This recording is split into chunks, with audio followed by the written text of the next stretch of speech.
किसी को पता नहीं लगा कि वसुदेव जी जा रहे हैं। चलते चलते देखा यमुना जी बाढ़ आ गई है और जोरों से चल रही है, फेन बुदबुद उठ रहे हैं, भंवरें उठ रही हैं। ऐसी विशाल बाढ़ को पार करके गोकुल कैसे जाऊं? तो जैसे समुद्र ने भगवान राम को मार्ग दिया था, वैसे यमुना ने भी मार्ग दे दिया, घुटनों से भी नीचे हो गई। तो वसुदेव जी पैदल यमुना पार करने लगे। यमुना के मन में आया कि अरे यमुना, तू मौका चूक रही है। तेरी छोटी बहन गंगा तुझसे ज्यादा महिमा वाली इसलिए हो गई कि तेरी बहन गंगा ने इनका चरण छू लिया था।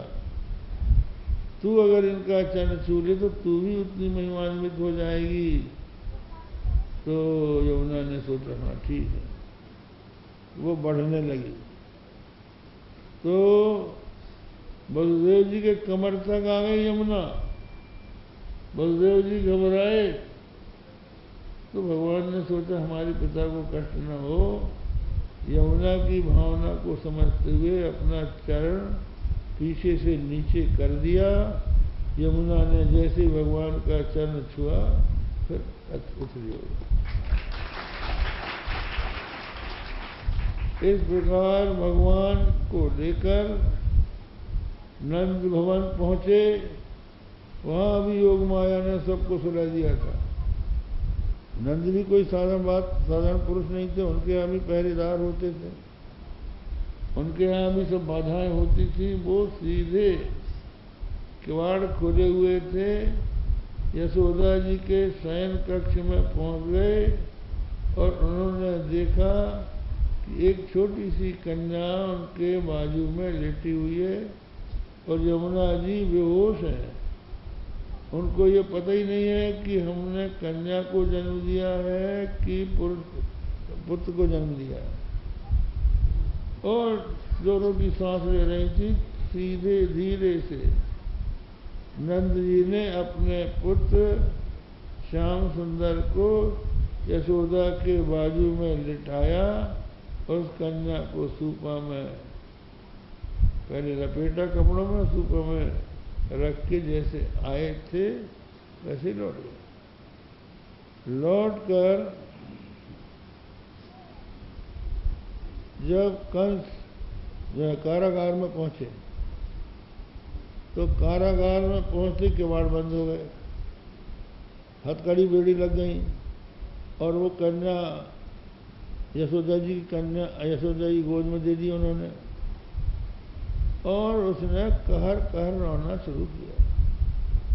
पहरेदारों की नींद खुली। कंस ने कह दिया था कि जैसी देवकी का प्रसव हो उस समय तत्काल मुझको सूचना देना कि मैं जन्म लेते ही उसको मार डालूंगा। पहले ही सोचा था उसने कि मार लूं, लेकिन उसको डर लगा कि हम पहले छेड़ेंगे तो कहीं देवकी का पेट फाड़ के निकला नरसंग जैसा तो अभी मर जाएंगे, इसलिए पैदा हो जाने दो फिर निपटेंगे। तो पहरेदारों ने जाकर, इधर कंस दुस्वप्न देख रहा था, जाकर उससे कहा कि महाराज देवकी के प्रसव हो गया। तो उसने पूछा कन्या हुई कि पुत्र हुआ? बोले आवाज तो कन्या जैसी लगती है लेकिन कहाँ चैन होती है। दौड़ा कारागार की ओर चला तो बाल खिल गए, मुक्त मूर्धजा और रास्ते में पैर में जो झट लगी, ठोकर लगी, औंधे मुंह गिरा तो माथे से खून भी बह रहा था और बाल भी बिखर गए थे।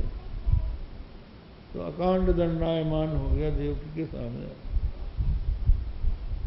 देवकी ने उस कन्या को अपने छाती से चिपका लिया और कहा भावो हिंसिता भ्राता शिशु पावकोपमा त्वया दैव निशिष्टेन पुत्रिका प्रदीयता। मेरे भैया, तूने मेरे अग्नि के समान बहुत से बेटे मार डाले। अब दैव ने पेट मोचनी कन्या दी है, ये दे दे बेटा। मैं बड़ी दुखी हूँ, तेरी छोटी बहन हूँ, और ये कन्या है। अगर ये बड़ी हो गई तो तेरे बेटे से ब्याह दूंगी, तेरी बहू हो जाएगी रे, इसको मत मार। कैसे कहा, चुप रह। और जबरदस्ती उस कन्या को पकड़ा, खींचा और दोनों पैर पकड़ के उसको पत्थर में पटकना चाहता था कि उस कन्या ने उसकी खोपड़ी में एक लात लगाई और आकाश में चली गई। बहुत रेखा रेखन सुने। अरे तो अष्टभुजा दुर्गा है। आकाश में सिद्ध, चारण, गंधर्व, यज्ञ, किन्नर सब इनकी पूजा कर रहे हैं। कोई धूप दे रहा है, कोई दीप दे रहा है, कोई उपहार दे रहा है, कोई भोग चढ़ा रहा है, कोई स्तुति कर रहा है। हमारी कि कन्या तो साधारण नहीं है। तो आकाश से उस योग माया ने कहा, किम मया हत्या मंदो जातक खलितवान तकृत। अरे मूर्ख, मेरे मारने से क्या होगा? तेरा मारने वाला तो कहीं जन्म ले चुका है। क्यों दीनों को मारता है? तो कंस ने सोचा कि अरे ये तो जन्म ले चुका, न जाने कहाँ ले चुका मुझे मारने वाला। देव की बलदेव के चरणों में गिर पड़ा, हथकड़ी बेड़ी खोल दी और कहने लगा कि बहन, हमसे बड़ा अपराध हो गया। भाई बहनोई जी, हमसे बड़ा अपराध हो गया। लेकिन दुख सुख का कारण दैव प्रारब्ध होता है। तुम्हारे प्रारब्ध ही में ऐसा था। हमने बड़ा अपराध किया है, हमने ऐसा कर्म किया, न जाने कौन सी गति होगी। देव की कहने का, भैया हम क्षमा करते हैं, तुम जाओ। तो देव की बलदेव को उसने छोड़ दिया और अपनी फिर मंत्रिमंडल की आपातकालीन बैठक बुलाई। तो उसमें कौन कौन थे?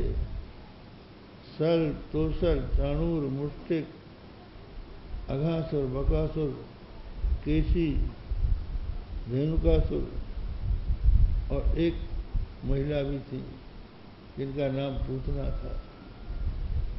ये सब बैठे रात की घटना उसने सुनाई। अब ये बातें इनकी पीछे हम बताएंगे। इधर भगवान पहुंच गए गोकुल में और यशोदा जी अपना आनंद से सो रही हैं। तो घर में टहल करने वाली दासी आई। वो यशोदा जी के कक्ष में गई तो देखा एक छोटा सा सुंदर सांवला सांवला बालक यशोदा के पार्श्व में लेटा हुआ है। बहुत पसंद हुई और यहाँ नंद बाबा प्रातःकाल उठ के नारायण नारायण नाम ले रहे थे कि आकर उसने बधाई दी। बाबा बधाई है, तुम्हारे घर में